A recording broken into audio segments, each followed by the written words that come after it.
Ayun guys, so after 7 years nakakasyal ulit tayo dito sa Sentosa. Pero walang ganong pinagbago. Mukhang pakiramdam ko lang mas maganda pa before kumpara ngayon.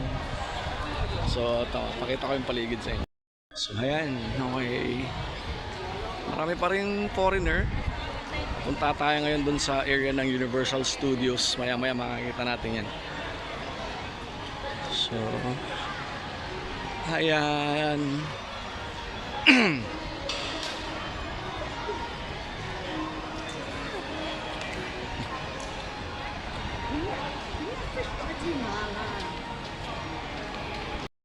So, ito ngayon yung Universal Studios guys dito sa Singapore. Medyo maraming under construction talaga. Parang kung i-compare ko before 7 years ago,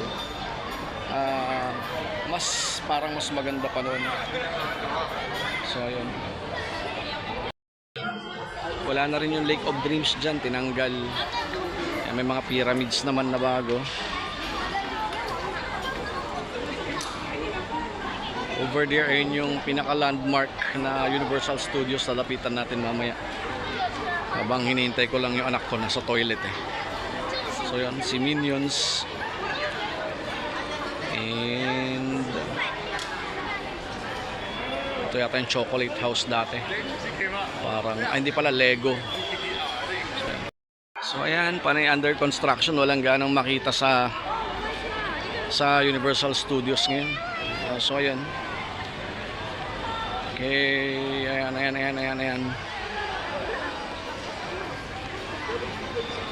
Say hello. Hi vlog. Ayan. Hello to my fans. Oh. Ayan. Okay, ayan. Sa likod ko naman yung Minions. So ayun. Ayan, ayan si Maggie. Hello. Hello to my vlog. Okay guys.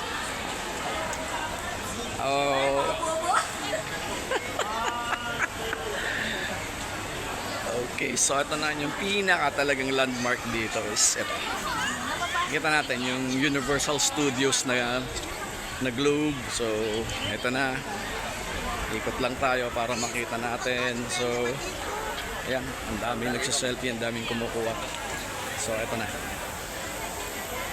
guys. Ayan yung Universal Studios ng Singapore. And ito naman yung chocolate house. Yan, Reese, Hershey's, Kisses. Ayan. So ayan. And of course yan yung Universal Studios na globe. And yan, yung entrance papunta ng Universal Studios.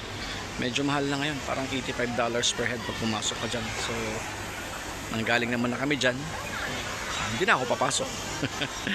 Okay.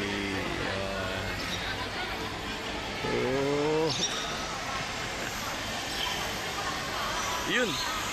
Hope guys nagustuhan nyo yung tours natin today. Thank you very much.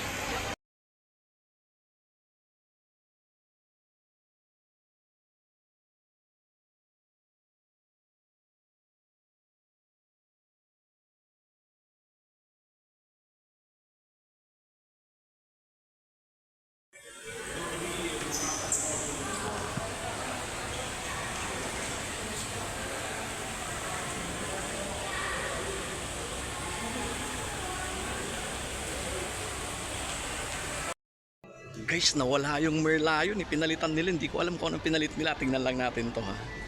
So nawala talaga. Hindi na yung Merlion ang nandito. Ewan ko kung ano yung nilagay nila na structure na to. Tingnan lang natin.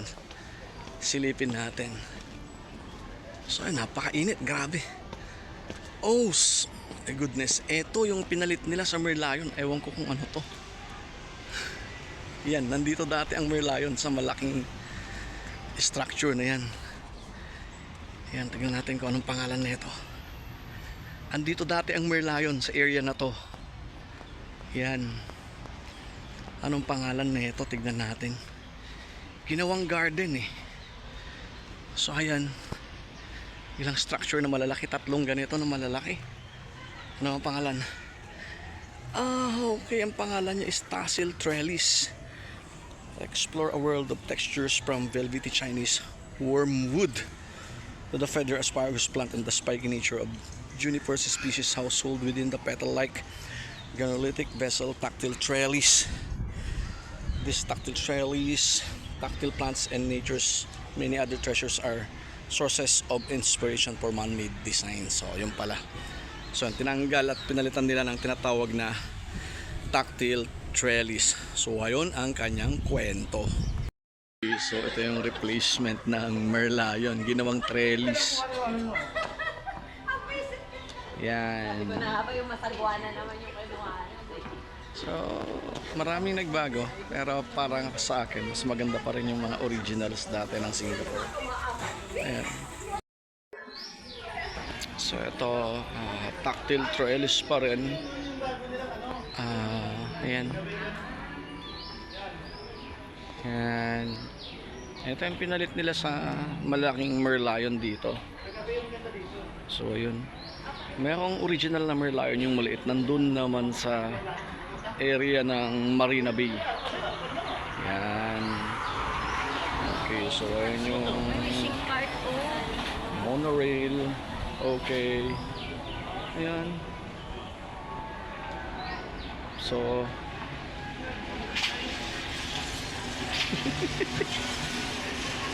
so eto. So tatlong trellis actually yan. Ito yung pinakauling trellis, yung kulay blue. Ayan.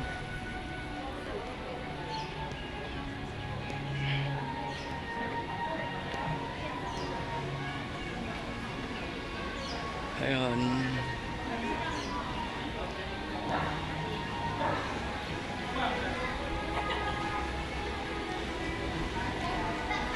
So, ito yung bagong makita natin sa Singapore. So, pag nagkataon, nakaipon-ipon kayo, pwede rin kayo mamasyal dito, guys. So, ayan. Ayan, guys. So, I hope nagustuhan nyo yung vlog natin ngayon dito sa 2025 travel natin sa Singapore. Thank you very much.